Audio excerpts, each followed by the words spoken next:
Live from Von Zarovich Studios in beautiful Barovia, it's the Buster Variety Bonanza! And here's your host, Buster the Skull! Oh, folks, always appreciate the hand, since I haven't got any myself. Oh, no! We've got a great show for you tonight. We'll see Dimitri the Daring, guaranteed to make your interest disappear. Then, later, the musical stylings of Rudolph's Marvelous Music Machine. Just so long as we don't have to hear him sing. Oh, no. But voice, I hope no one's hungry, because I can smell the dream pastries from here. Welcome, the weirdest comedy duo this side of Ravenloft, Wella and Ophelia! Oh, wow! What an audience! Ophelia, I don't think we've gotten such applause since we followed that chimpanzee act in Kresk. That was because they thought you were the chimpanzee back for an encore. Ophelia, you're just jealous that I'm the beautiful flower of the family. True enough. That's why Mummy always said you were a bloomin' idiot. Oh, come on. Speaking of family, whatever happened to all those kids you took to Old Boninda? Did you adopt them? We certainly tried. But alas, there was no elevator in the old mill, so we couldn't raise them. Wow, tough room. Oh, Ophelia, I know how we can get a laugh. Polymorph them into hyenas. Exactly. Whoops, those aren't hyenas. Well, look on the bright side, Wella. At least now your jokes will get the right reception.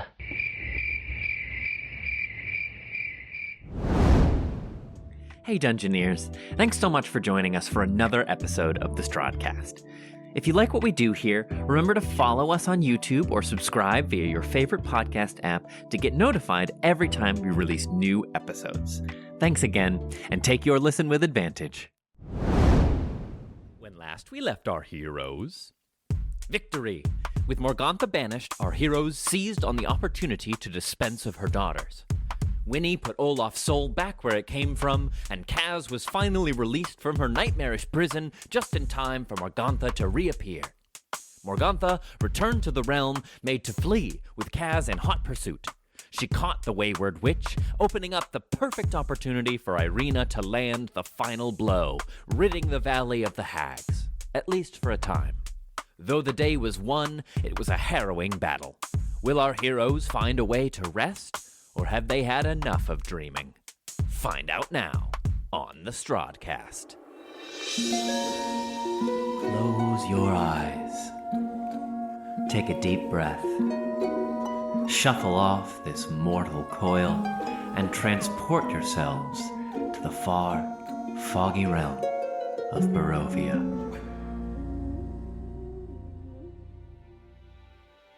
In the moments after Irina places the final blow on Morgantha, javelin hitting her square in the mouth and exiting out the back of her skull, pinning her to the earth below. And as her dark, almost molasses-like blood seeps into the earth below, I think all is quiet for a moment as you see the mist ripple across the dueling peaks of Mount Caucasus and Mount Baratok. You are almost lulled by the consistent, slow moaning of the mill. You hear the flickering flames of the oven, the grinding of the millstone upstairs, and the heavy, labored breathing of your companions as another death-defying battle draws to an end. The time is yours. I think I was mechanically not enraged when that happened. I fell out of rage during the dream. With Phantasmal Killer. I think though, and I'll mark it off on my sheet, but I think kneeling over her body, I think Kaz just can't control it. I think she enters a rage again. Great. As she realizes that, I think she was just so ready to just pounce and just let out all, like, how fucking dare you?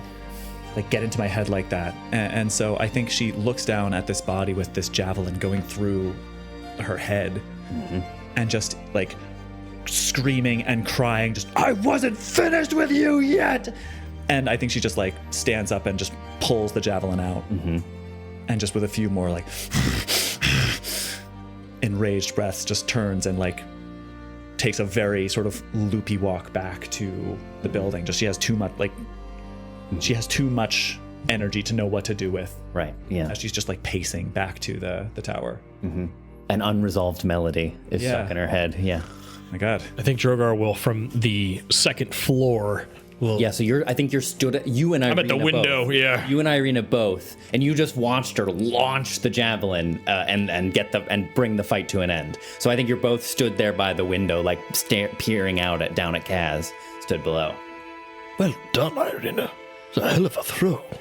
And yeah, she's like still breathing deeply heavier. Her hair is completely disheveled. Like I think she had it in a nice adventure bun at the start, But now it's just like strands falling and wild bounding curls over her face. And she just looks over at you, still breathing heavily, and she's like, learn from the best.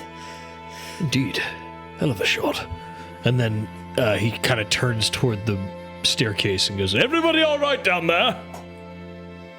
Is that us? Where are we in the building? I think So you first two, floor, right? Yeah, you two are still down on the first floor, surrounded by there's the like demon ichor spilled on the floor, the remnants of everybody's blood as they took damage. Like it's a mess down there. Yeah. Two dead sisters. If it tilts down from everybody all right down there, it's just, I think Olaf like sitting up and Winnie kneeling next to him. And we both kind of look up, and it's just, viscera and mess about. Yeah, I don't think Olaf is in a headspace to answer that call. So I think he's kind of still just like staring off, like still trying to collect himself. Are you okay? I don't know. Do you feel like you? Yes. Do you feel your soul? Yes. Can you send a message to Ayla? Yes, I think so. Yes, I can send a message. Can you see if she's okay? Yes. Okay, I'm gonna send a message. You tell me what to say while I go. Okay, ready? I don't even know what to say. I just need to know she's okay. Okay, I'm sending a message. Okay, I'm gonna spend. I'm out of 3rd levels, so I'm gonna spend a 4th level. Great. Oh, fuck. And cast something to Ayla. Ayla, this is Winnie. Olaf was in trouble. He's okay now. Anything else you want me to say? I just need to know she's okay and tell her to look out for Strahd. Are you okay too? Keep a weather eye open. Strahd is about. Take care. Did you get anything back yet? Not yet. 1 second. How long's this take? Usually only a couple seconds. I'm listening right now. 1 second. So yeah, you let it ring out. What is it? What is sending like for you? Like what is that? We've done it so many times, and it's one of the most powerful things that Winnie does through the campaign. But when she casts sending, what do you speak the words? Like what happens? I think I'm not speaking them full voice. I think sometimes if I'm stressed out or when I was first learning to do it, then I would kind of whisper it out loud. And count on your fingers. Yeah, but I think now I can sort of like not even form the words fully with my mouth. I can just send it. And it feels like I'm throwing them down a hallway of pure vibration and energy. Yeah, and you like think them, you think them and sort of in your mind speak them into existence. And it's like they get sucked into a slipstream. Yeah, exactly. And like vanish off into the They currents. vibrate off through great. time and space. That's great. That's great. The words just kind of ring in the air for a moment, and then all is quiet. You hear Kaz frustratedly moving around outside, and the creaking of the floor above as Drogar and Irina mill about. I hear a little, and I turn my head and reacting to Kaz, and I feel like I see Olaf flinch for a second, and I shake my head. It's not something Ayla said. Mm-hmm. You feel the incoming message back. It's Ayla, and Ayla says, "Well, this is strange. I don't know if you can hear me, but I'm fine. Strahd's the one who should keep an eye out for. She doesn't know the rules. Yeah. She's all right. She's all right. Please insert another quarter. Yeah, that's I think no danger has found them yet. She sounds really confident. Okay. What happened to me? Your soul got stolen by a witch. And I've never seen anything like it, and it was so scary. But it's back in you now, and she's gone. Okay. Do you remember what happened right before you lost your soul? Zarya Volnaya was back. And my uncle was back. And then all of a sudden, the witch was there, and Strahd was there, and he had Ayla. I don't know. I need to get my head straight. And I think I just get up and walk out and just like need to pace around. And like, so I think he then sees Kaz walking out and just like kind of goes the other direction. Yeah, I feel like we just like quickly pass by each other. Yeah. both recognizing that it's not the time. Yeah. I don't even know if I notice you. Oh, great. Yeah. She's like a freight train. I think she's like she who's the cartoon character I'm thinking of? It's one of the bigger ones. Doesn't matter. She like walks through the door, just like just no loss of momentum whatsoever. The Kool-Aid guy? Yeah. Yeah. Oh yeah. Oh yeah. Yeah. I think it's the Kool-Aid guy actually. I was trying to go Looney Tunes, but nah, no, okay. But now she's in that weird place, that post-rage that Restless she goes to. leg syndrome. Yeah, she's like super restless. She's got a lot of energy. She's pacing around. But I think she'll go upstairs and just because she has Irina's javelin. Mm-hmm. And just like with a shaking hand, she'll just like hold it out. She can't even make eye contact and just go, nice shot. Yeah, she looks a little concerned at first, but then I think she takes in what's happening and very gently and demurely reaches out and takes the javelin gingerly from your hand, but leaves one lingering, like maybe on the back of your hand, and says, "Well, it's all thanks to you, Kaz. You've strength of body and also lend a lot of strength to those around you." Excuse me. Just thump, thump, thump, thump, thump down the stairs, and Irina just hears like she overturns the table that has all the flour. Sure. Yeah. Yeah. Okay. You go down, and I think Dimitri is like examining some of the vials and stuff, and like, or maybe like trying to scoop up a little bit of like that molasses into a vial or something. Sure. And he's like looking at the table, and he's like, Kasle, there's a lot of it.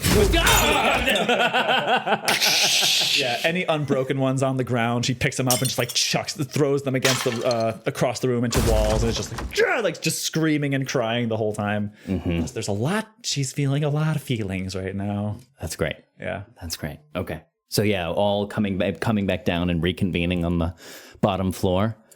Drogar's going to stand up top for a second. He'll let Irina went downstairs. I think Irina, upon hearing the clatter and Dimitri's screams, she looks at you and kind of inclines her head in a jaunty way, and then makes her way downstairs. Yeah. Drogar wants to do a investigation or perception on the floor that he's on for anything that's there. On this second floor? Anything that we missed. Mm-hmm, mm-hmm. And particularly one of the sisters' bodies is up here. Mm-hmm. And I would like to... Can you see about this? And I'm going to point at the molasses, and this, and I'm going to point at the flour, and this, the cobwebs. Let's check on the second floor first, since you're still up there. We just see Winnie's head poke up through the stairs. I think I'm actually, I'll retcon. I'll wait for everybody to come down. I think everybody just kind of stormed out on me or stormed in. I'm just kind of like, I'm sitting in the windowsill. Like, just kind of observing this all go down. Okay, great. Okay. Olaf's outside. Kaz is breaking things. Yep. So this is the room with that big, like, almost like cheese wheel of stone that grinds in the center. Go ahead, give me an investigation check. That is a 16. The room is pretty sparse except for this big structure in the center, but you go over and you start investigating that. And I think what you notice with the 16 is the bottom of the sort of trench that the stone wheel moves across is like very weathered after having this big grinding stone roll across it for years. And you can see the remnants of this white powder that's just been pounded and grinded into the very stone itself. And I think in the trench also you see just like scattered bits of cloth and linen, which you take to be like tattered remnants of clothes. Mm-hmm. But that's all you discover on this second floor. I think Drogar will make his way as everybody's doing their other things because he hasn't seen the building yet. So I think he's going to go then up to the third floor, the loft, right? Which is where the kids, he doesn't know this, but where the kids were. The third floor is the daughter's rooms, and then the fourth floor. Then he'll go up to the daughter's rooms next. Yeah. Okay, cool. Before we go there, let's jump to, so you're sat in the window, Winnie, just kind of watching things go by. Irina will walk up to you. Maybe you just feel a gentle hand on your shoulder before you even really notice. But yeah, she walks up to you and she says, "All right, little sister." All right. Such excitement, eh? Yeah. How do you feel? I don't know. I was so angry with them. I wanted to hurt them. I've never, not even Strahd have I ever really felt that way about. And now that we've done it, now that we've carried the day and won, I thought it would make me feel better, but it hasn't. Yeah, I know what you mean. That still doesn't mean you did anything wrong, though. I think it's useful. But you know what I think sometimes? It won't have to be useful forever. That's the point. Stay mad. And then, hopefully, if we use it now, we won't have to be mad forever. There's a lot of wisdom in that, little sister. It's done. And the people of the city are a little more safe. I suppose that's much more important than how I feel. You know I hate it here? In Barovia? I mostly mean in, like, this place right now. But do you think this place could be useful for something good? Because I have half a mind to just burn it down. Show Strahd that we're picking people off. I think that's the best use it could be put to at this stage. You think so? Is that smart? Or am I just mad? It can be both. There's a world in which it will repurpose to its original purpose, but... Maybe too much blood. Yeah, I don't know that we could clean it up, give it a fresh coat of paint, but I don't know that we could ever get the ghosts out of here. That's what I'm thinking. Doesn't seem like she was stealing kids' dreams. Doesn't it seem like that's all they were? Wishes and promises before they even had a chance to see him through. All of this wasted potential and hopes. I don't want to be here anymore. All right, then. This was once a place for stealing dreams. So let's make it a nightmare for our dear Count. Okay. What do you say, Winnie? Yeah. Great. Let's cut to. We'll go back to Drogar up on the third floor. Right, and here, so in here was the girls' room. There's two, like, twin-sized beds pushed against either wall, and there is a singular vanity against one wall with a very ornate mirror set into it. You want to search this room as well? Yes, I would love to. Great. Why don't you give me an investigation check? So you know they would fight over who gets to look in the mirror. like the stepsisters in Cinderella. Yeah. 17. Powder, shove. No, etc. 17. Yes. Okay, great. One higher than 16. That's how we'll take it. 17 is well out. Poking about on this. It's right out. Right out, that's it. Yeah. Two things. One, poking around the rooms, stuffed under one of the beds. At first, you don't see much reason to go near them, but a little glint of something catches your eye, and you pull up, one of the moldy mattresses, and crammed underneath the mattress against the bed frame are 6 pieces of jewelry. Can I investigate the jewelry? Sure, yeah. Why don't you give either investigation or what exactly are you trying to discern? You know what? First thing I'll do is like Arcana, see if they're magical. Yeah. Natural 20. Hot dog. They are they are perfectly mundane pieces of jewelry. Damn it! Put that nat 20 on ice. But with a nat 20, I'll give you. They are reasonably valuable, each worth being 25 gold pieces each. Wow, that's more cool. So we see like some silver maybe and like some like Silver is useful. Yeah. mundane like birthstones, like a sapphire. Yeah, and, like, nice stuff like that. pieces. Nice yeah. pieces. Nothing, nothing a queen would wear, but not nothing. Gotta pay for the Barovia tax. Yes. That's it. How many were there? 6. 6. 6 pieces of jewelry. And moving over to the vanity. I cast Burning Hands on the beds. With a nat 20. Oh, but that was on the jewelry. Never mind. Yeah. 17 on the vanity. Yeah. Investigation. Yeah, you're moving over. It all looks the desk of the vanity is like covered in old hairbrushes and ties and some like ancient crusty makeup and nothing super fancy left. But you look at the mirror and posted up, like stuck into the corner of one of the edges of the mirror, is a little note that reads, "You need to have your memory checked, Ophelia, but just in case you haven't gotten your eyes checked yet, the password is Glasnoyab." What the fuck? Drogar will pull the paper down. Glasnoyab. And like fold it up and like kind of like put it in his. But that's all of interest here on the second floor. Does the mirror look ornate? Yes, it's quite fine. Drogar wants to inspect the mirror to see if it's like of high value or not. Very good. Yeah, why don't you give me an investigation check? More like of scry value. It's an 8. It's an 8. An 8. Fucking 8. I shouldn't have had you roll even. This mirror, the desk is whatever, but this mirror was probably a later addition or maybe a replacement for whatever originally came with the desk. The mirror is very, very fine. Got it. And you think could be used for scribing. The vanity was built about 1970, but the mirror, mirror is mid-century modern. It's fantastic. Great, Drogar. Is it cumbersome or is it just like a vanity mirror? Like I could pick it up and great. So Drogar will kind of look at the facets and see if he can zhuzh it out, if he can pull it out. Yeah, without too much effort, but like probably little screws you can undo. Use his just right out. dragon nail to undo the screw. I don't know. I'll talk to my aftermarket scry mirror guy. Best I can do is 3 gold. Best I can do is 3 cartons of cinnamon. For an honest looking guy like you, 2. For you, 5 cinnamon.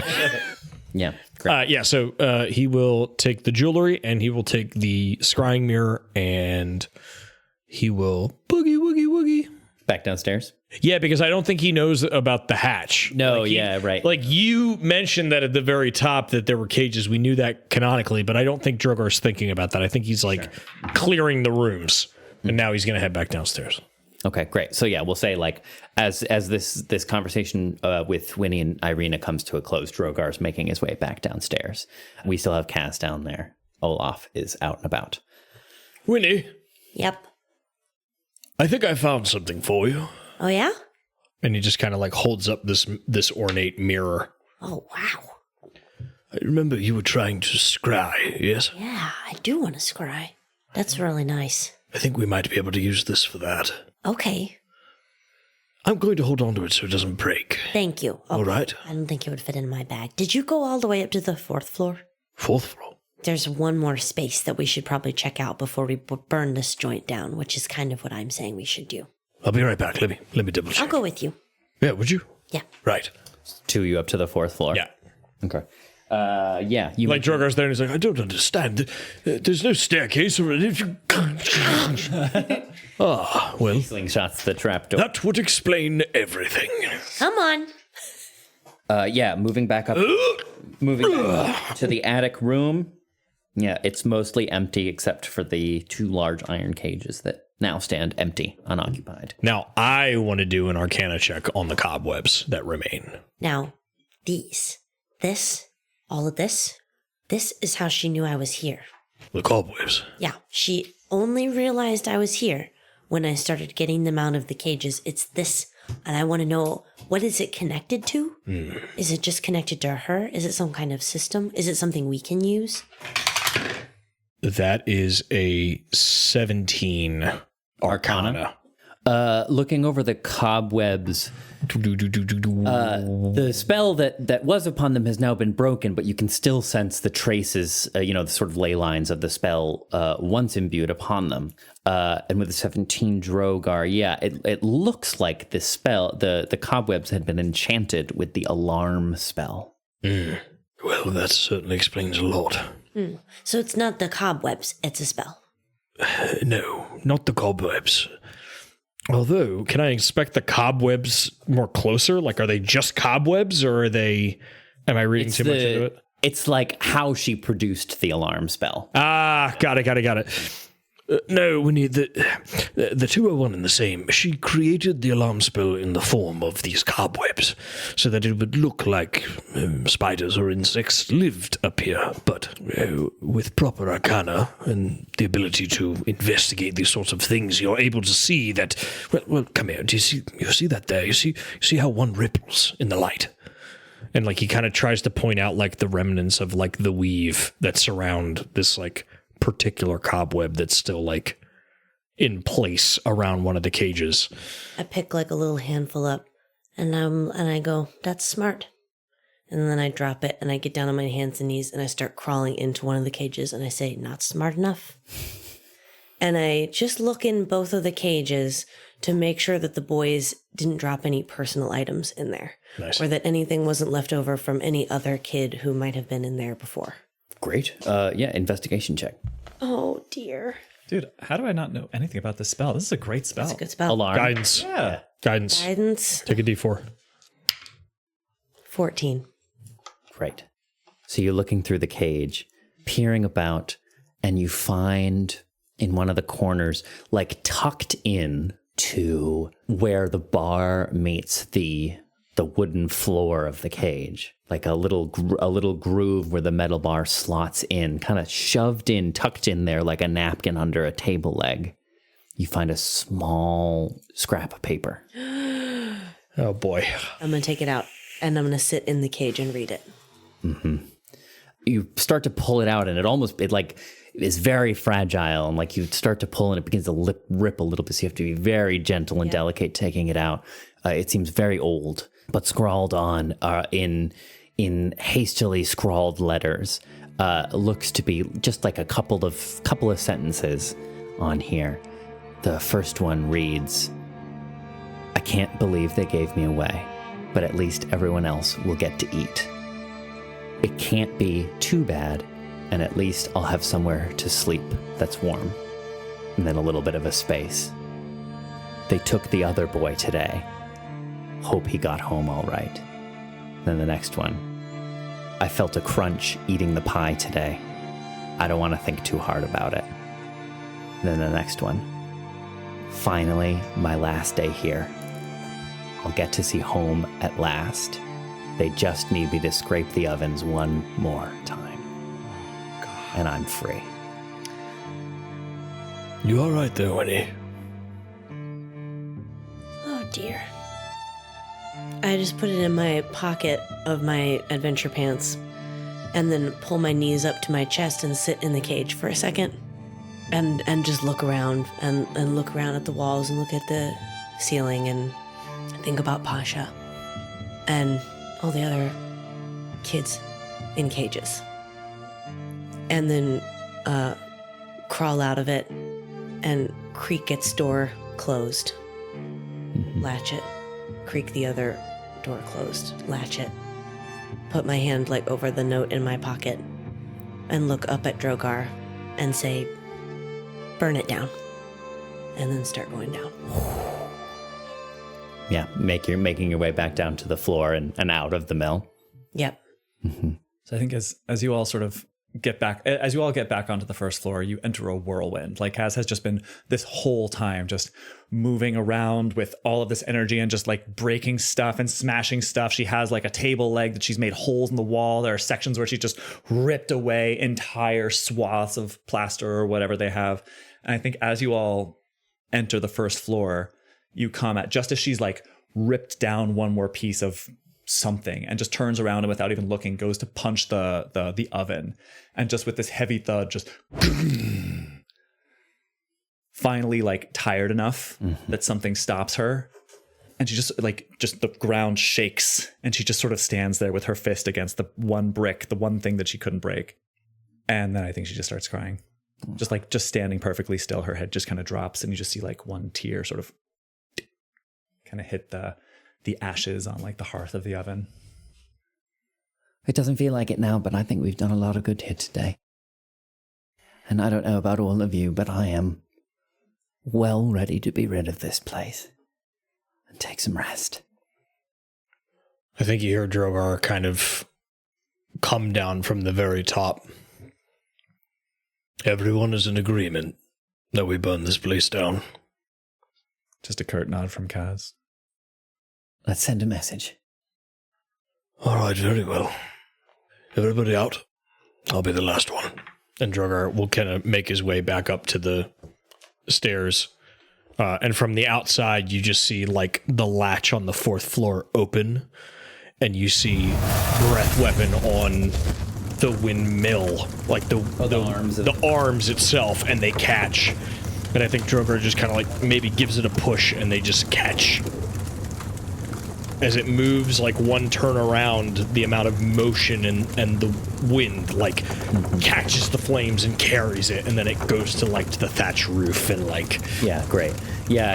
As you're coming back down, Dimitri is like scattering all of the kindling that Kaz so expertly created from the many pieces of furniture. Oh, wait. Take the mother's milk. And then we'll walk. I'm kidding.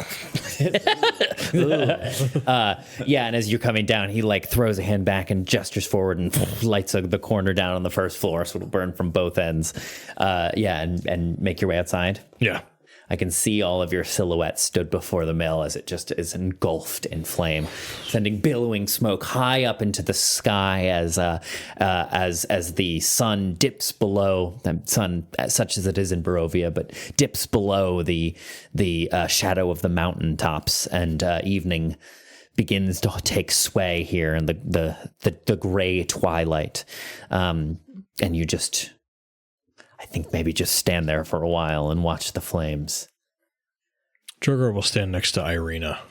Mm-hmm. I hate to be the bearer of bad news, Burgomaster, but you're going to have to think of a way to provide food for this village again. I know. And granted, I agree with burning the mill to the ground.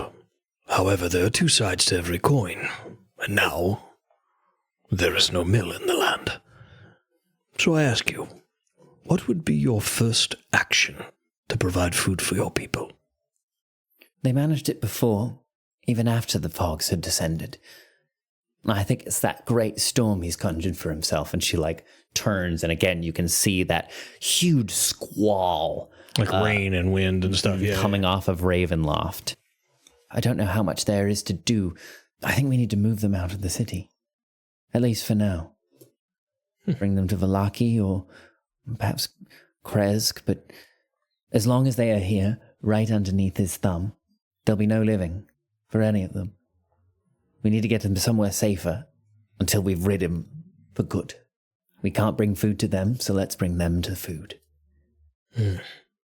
Perhaps they could be the first to populate the old keep after it's been rebuilt. And the land there seems to be fertile, perhaps. Good enough for a dragon. Perhaps some crops will grow. These poor people. Somebody's going to have to tell them that their children are not coming home. I'll do it. After all, you're going to have to tell them that they have to up and leave. I thought the same when first we came to this village. Poor souls. Look at what's been done to them. But I don't know now, Drogar. Now I think perhaps the right way to look at it is look what they've survived. Kaz told me to walk among them, to speak with them, hear their stories, and I did. And they aren't tales of woe. They're tales of resilience. They can survive anything. And so, we don't need to worry about doing anything to them that could drive their spirits lower. All we can do is build them up. I've done a good thing here today. She puts a gentle hand on your pauldron. This place eats away at you. Remember, Drogar, when there's no hope left, he wins. Don't pity them. Look to them as friends, as allies, as survivors. I agree to a certain extent, Irina, but I think there is nothing worse than the loss of a child. I don't much doubt it. I just want you to be ready for the grief that you see. If you all can shoulder the grief of this place, so can I. Right. Come, friend. This is time for celebrating, not mourning. There'll be plenty of time left for that. Yes, very well. And we can see Mount Gaucus from where we are, right? You can see the peaks of both mountains from pretty much anywhere, yeah. Okay. So Olaf came walking back over from the direction of Mount Gaucus. Mm-hmm. And that didn't say anything. Strolling back over. I'll go scurrying back over to Olaf. How are you feeling now? I'm fine. Same? Fine. I'm fine. Olaf, I don't know you very well, but I saw your soul leave your body. So that's what that feeling was, huh? Yeah, that was crazy. Not a feeling I'd like to have again. Were you looking for anything over there? Answers. Answers are hard to find in this life. Yeah. But I'll keep fighting, I promise you that. I can help you. We can help you. You lot got enough to worry about. You don't need to worry about me. We want to. Feels good to worry about somebody. You don't need to worry about me. Okay. Come over here. It's warm by the fire. Aye. Oh!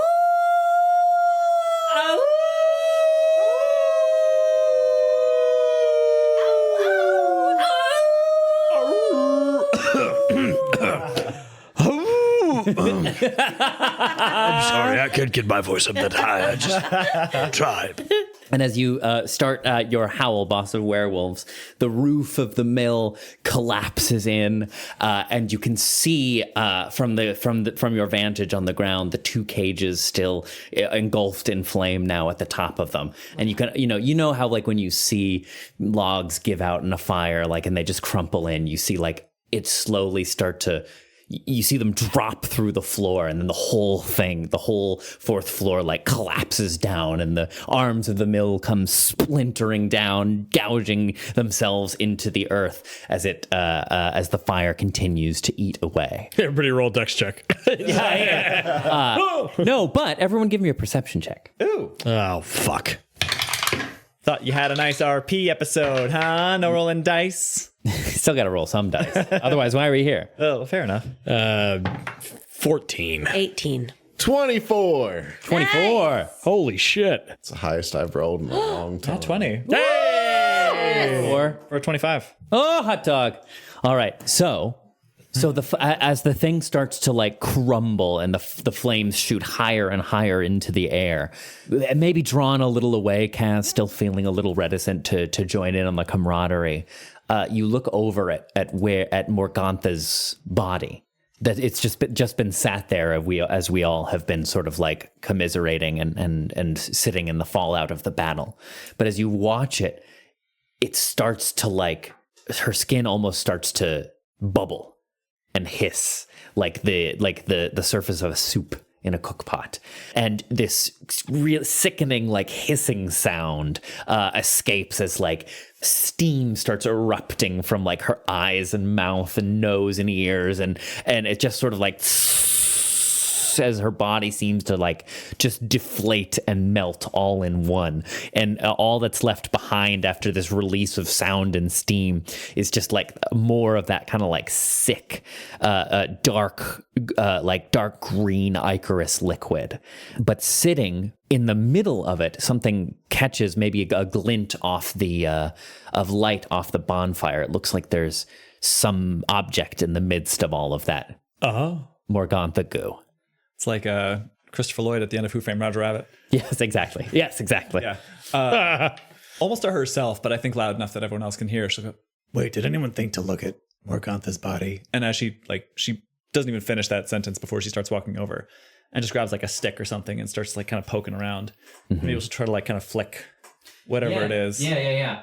You get a little metallic jingle as you poke and you prod, and you can almost get it like there's a chain of some kind, and you can manage to like hook the end of it with the stick. And as you raise it up, swinging from this implement which you have used on a long silver chain, a wooden pendant varnished with an eyeball in the center of it. Oh, wait a minute. I don't think she can help herself. She just like reaches out and just very quickly grabs it and just wraps her hand around it. Sure. Drogar, I think maybe you should take a look at this. Drogar will walk over. What is that you have there, Gus? She'll just like put it eye facing down into the dirt. Just like, dunk. I don't know, but I feel like it can see things and I don't want to be seen right now. Well, very well. And he'll take it from you and like, much like Gandalf, like wrap it in his cloak, like tear a piece of fabric off and like wrap it around it and tie it tight and like,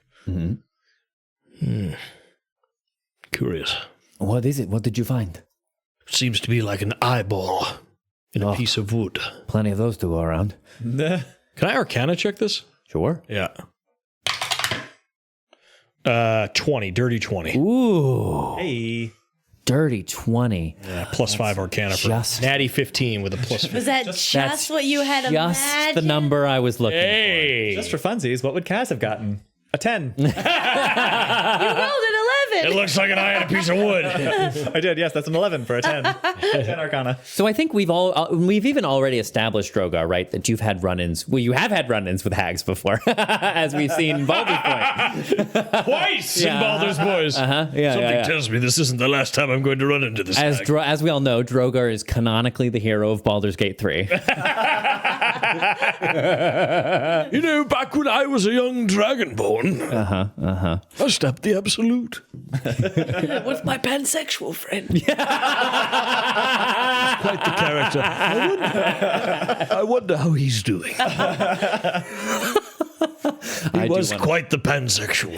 I want to see Dirge in something else. He's Tattoo Shares's caress. Yeah, exactly. Yeah, that's it with the Drow twins. Yeah, that's it. Dirge, can I come in now? No!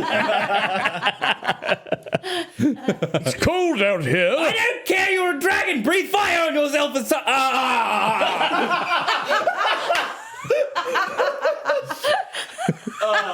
Not the men's overhands and love trick.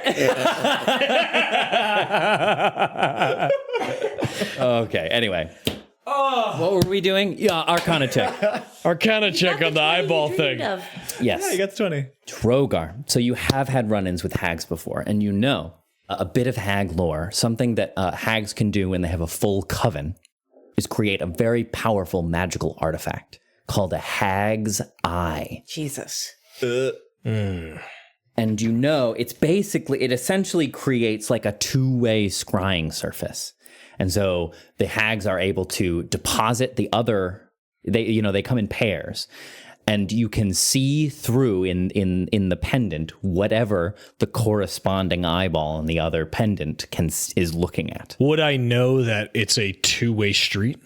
Would I know that the other occupant can use it as well?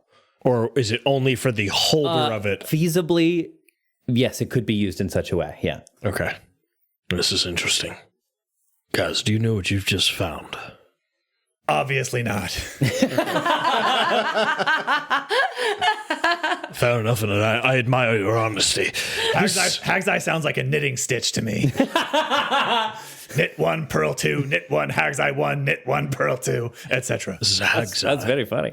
That's really good. That was quite funny, yes. Think of it as a scrying mirror, but it's a two-way street. There are two, and whoever holds the second one has the opportunity to look back. Now, there is an opportunity for us to use this to our advantage. If we don't want to, if we think it too big of a risk, I respect that. We also don't know who holds the other eye. Could be another hag, or could be Strahd. She did say she had spies inside his castle. I think this is it. The way she talked about it, I would think maybe Strahd doesn't have the other side. But But somebody in the castle does. That is the next question. And presumably Strahd has no knowledge of this thing if she was using it to spy upon him. I would hope so. Could be a wonderful opportunity we have stumbled upon. We know something for once that Strahd doesn't know. And we have a way to look into his very castle. How do you use it? I think I'll have to attune with it, and I think I'll have to look into it Careful. a little bit more. Yes, of course. Oh my goodness. Please. Winslet. Careful is my middle name. And he slips. Almost falls down. My pelvis.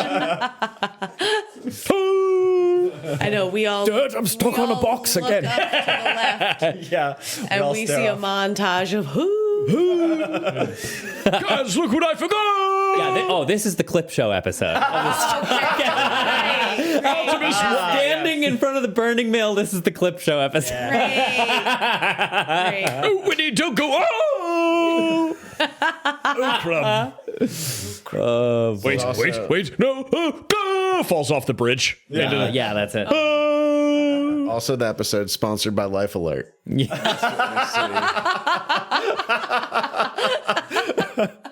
You cheeky bastard. Very fucking dare. How dare you? Yeah, Drogar will take the necklace and just kind of put it in his satchel. Right next to the Life Alert. Right, yes. Just in case. What are the particular jewelries that I found?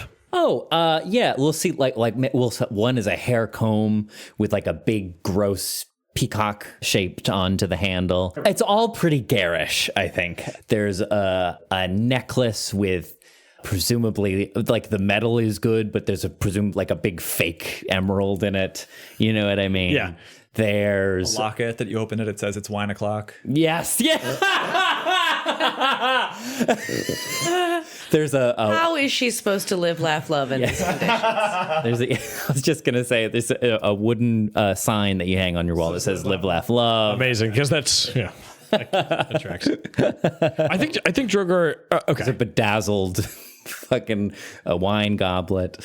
A framed cross stitch that says they should put more wine in a bottle, enough for 2 people. You're literally describing the section of the Goodwill that I see every time I'm there. Yeah, I'm describing the aisle on your way to the checkout at Home Goods. Yes, exactly. Yeah, we'll say Schrodinger's jewelry. So if there's something that you have, Schrodinger's It's both tasteless and tasteful. yeah, if there's something that you're looking for, we can say it's there. It just has to be a little ugly and tacky. I was hoping there'd be a tiara. Well, now there isn't. Yeah. It's like if you were to go to a vintage store, it's pull 6 things out of the jewelry bucket. You know what I mean? Just like costume jewelry. It's a bunch of costume jewelry. Yeah, it's a bunch of big clunky jewelry. I like this idea of a hair comb. Drogar will take out the hair comb and we'll go, Winnie, Yes. I want you to have this. What is it? Oh, that's nice. Yes, I figured it could, help you keep your hair nice and tidy. Thank you. You're welcome. Is my hair not tidy? It's not. I look at it. We're bzzz, like a fly, and there's a mud stain, and yeah, exactly. But in downtime, oh bother. Thank you. Yes, This is nice. of course. Thank you for burning down that building for me today. Yes, She also giggles at that. Drogar, yes. walk with me this way for 1 second. Oh, all right, everyone. I'm going to. No, don't do it. Just... Oh, Yes, Drogar. what's that over there? Huh? A burning mill. Where did he go?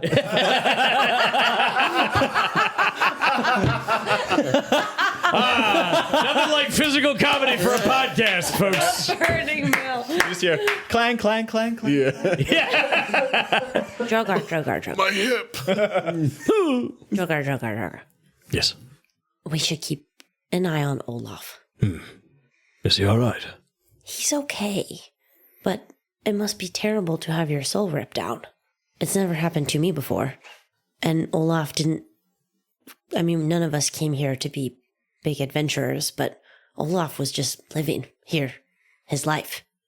And now he got his soul ripped out by a witch. I'll speak with him. And we don't need to like do anything. No, of course not. I just wanna take care of him. Of course. And make sure that he gets the stuff he wants, you know? We've all had goals along the way, and we're all not from here trying to get out, and he is from here trying to live. And I want to make sure he gets what he needs to. That's all. I'll see to it. Thank you. I'm not trying to stress you out. Oh, Winnie, you could never stress me out. What stresses me out is that there are going to be parents that are hearing the children are not coming home tomorrow. Yeah. As Irina said, this is a victory. I shall try to celebrate it as one. You don't have to. You just have to not fall into despair. They'll be okay. We'll make sure of it. Yes, that we will. Settle down for the night next to the burning embers of this fucking mill. What did you do? You I have a sent question. The kids. the kids. You just sent them back, right? Didn't you tell them They're to at the just cart. go? They're waiting for us, right? Yeah, they're at the cart. So they've probably been. They're back at the cart on the edge of the woods. Okay. Oh, great. You know what? Okay, let's do this. So, like, just as you're finishing this conversation about the ones that were lost, you hear the turning of cartwheels and the neighing of a horse. As coming up the road, you see Desi's head kind of pop up over the horizon, and the cart being pulled up behind them, and the two kids that you did save. Yeah. Yeah. You know, because it's saving who you can save in this world. Yeah. And their names were. One of the kids is Hark's older brother, Kasle and Ragi. Kasle and Ragi. Mm-hmm. Kasle is Grotto's, or Harkis's older brother. One is a dog. But yeah, so as you two sit there commiserating those lost, the two boys that you were able to save are coming up the cart, are coming up the road with the cart. And Kasle is sat, on the bench, reins in his hand, and he says, I saw the fire. I didn't know what happened. I wanted to come make sure. Oh, good. Everything's okay. Yeah, come on, and I'll just run towards the cart as they pull up. What happened? We killed the witch, and we burned it down. The witch is dead? Yeah, for now. Well, ding dong. I was just going to say. What are we going to eat? We're going to figure that out. And it might be a little scary at first, but that's why we're here, is to try and help figure this stuff out. We're thinking that we're going to try and find a new place for you all to live. A new place? A new place for you all to live that is not so much right under Strahd's nose. For now. Just for now.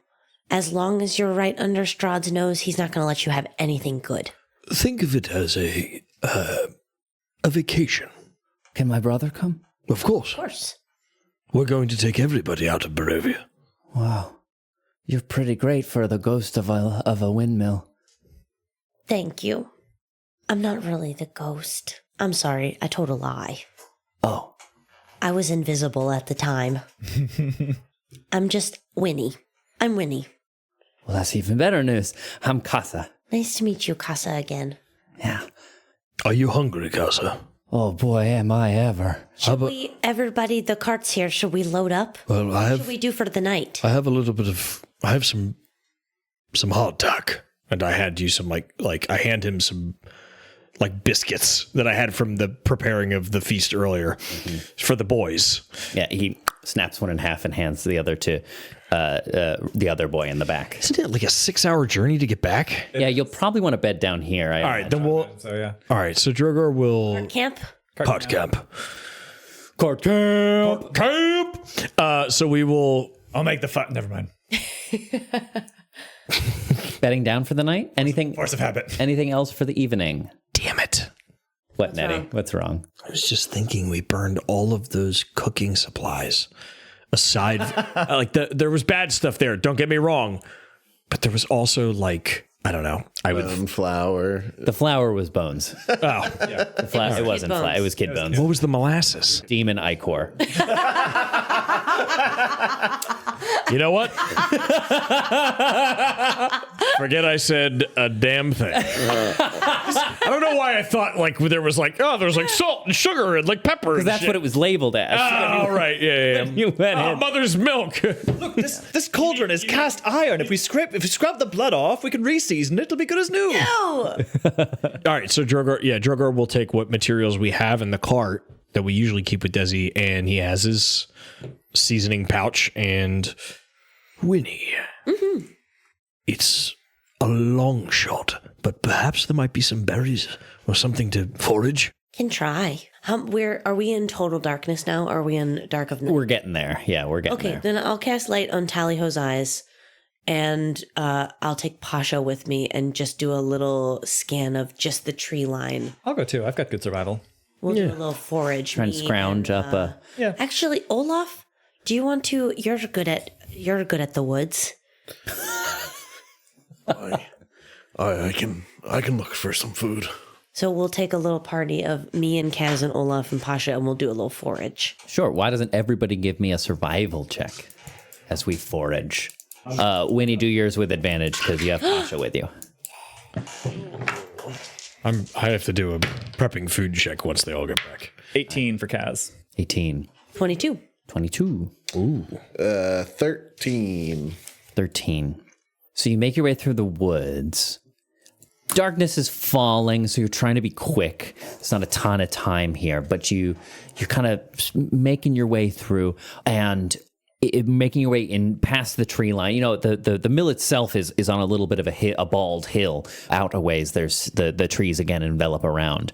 But you come across Winnie. You come across like a perfectly plump mushroom with a you know it to be safe. And then Pasha sounds from a little bit away. You find another one, and it's almost like there's a little bit of a trail of them. And you follow this trail of mushrooms for a way until finally coming to a thicket, you push aside two big bushes, and on the other side, stones sort of set arrayed as like the marker of the outside of what looks kind of like a garden, and flourishing within are dozens of varieties of mushrooms. Wow. Presumably, this was a place the hags kept to provide the mushrooms for their pies. But yeah, there's all different kinds, you know, all shapes and colors and sizes and all kinds of gills going on. Wow. Olaf and Kaz, look at this. Oh. Are these all safe? I think so. Let me try this for you, and I'll let you know. His eyes just become pinpoints. That one is. Let's try this. Yeah. That one is crazy. All of a sudden, some 60s synth rock starts playing. Yeah. Bow, wow, wow, wow, wow, wow. Winnie, why are you standing on the sky? Does anybody have Jessica by the Allman Brothers? It's very imperative that we play that right now. Need more Jessica. Oh, that's great. Wow. Let's pick as many as we can fit. You come away with quite a haul. I'm filling up my little bag and my little shirt pouch. Yeah, enough to like make a meal for everyone tonight and still have some left over. So Wow. I think we take some for dinner tonight and some we just like load up into where we usually store our like gear in the cart.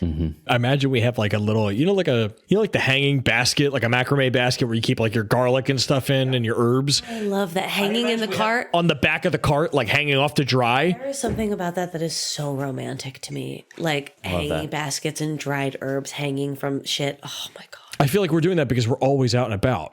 Yes. We're always like traveling. So like any herbs that we get or like mushrooms, like we'll let them dry out. yeah, I love stuff like that because I think there's lots that we don't see, quote unquote, in the podcast, because there's always action even when the camera isn't on whatever the podcast is doing. So I totally buy that. So you come back with the whole haul.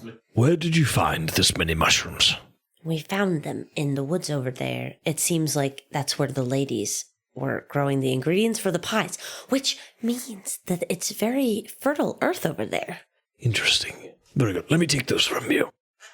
Great. Drogar would like to attempt to make like a mushroom stock soup. Ooh. He wants to make like a big old hearty bowl of soup. Why don't you give me a survival check as well, Drogar, since we're camp cooking? Definite. All right. Oh, it's a good meal. It's a good meal. Nat 20. Are you serious? I just slammed it to a nat 14, but it's a nat 20. It was a 20. Nat 20 plus 20s 4. are flowing tonight. So a 24 total, but a natural 20 for the survival. The 20s are flowing tonight. Yeah. This silver lightning crack die, man, has been fucking kicking ass. You know, I got that for you the first time I had you for Secret Santa. You did. We sit by the fire, watching the flames as Drogar goes about preparing a meal for everyone for the evening. And Drogar, as you begin to prepare these fine mushrooms scrounged up by our those that went on an adventure out into the woods and happened upon this fungal foray. Yeah, you're chopping, you're stewing, Drogar, and you just start watching the flames, and the ghosts of this place are very much on your mind. The loss of the children and trying to find a way to deliver that news to someone, to a parent, that they have lost their child. It's very much at the fore of your mind. You keep your hands distracted, but your mind can't help but wander. And you drift back to an old place, the long, grand dining room in the royal court in Elturel. And even then, on this particular night, you enjoyed a fine mushroom stew. And you can almost hear the cajoling and the laughter of the other attendants sat around the table. You were right exactly to the right side of the Emperor of Elturel, as you always were. You can almost hear the cavorting and cajoling as he turns to you and says, "And tell me, Drogar, this bad business in the West Country, giants and all, has it been dealt with?" Yes, my lord. 3 battalions have taken out the ice giants as they move down. But I think the bodies are still there. We're going to have to clear one across the river. Have a head brought. We'll put it in the trophy room. Very good. Very good, Drogar. And I must say, an excellent mushroom stew as well tonight. As well. Thank you, Your Excellency. The royal chef's going to be out of a job. He's going to be gunning for you, Drogar. I couldn't possibly. If only your counsel were as sumptuous. Surely you jest, my lord. No, of course. Very well handled. There we go. Well, yes. Tuck in, everyone. Enough riff-raff for the evening, please. And just as everyone begins to lift their silverware,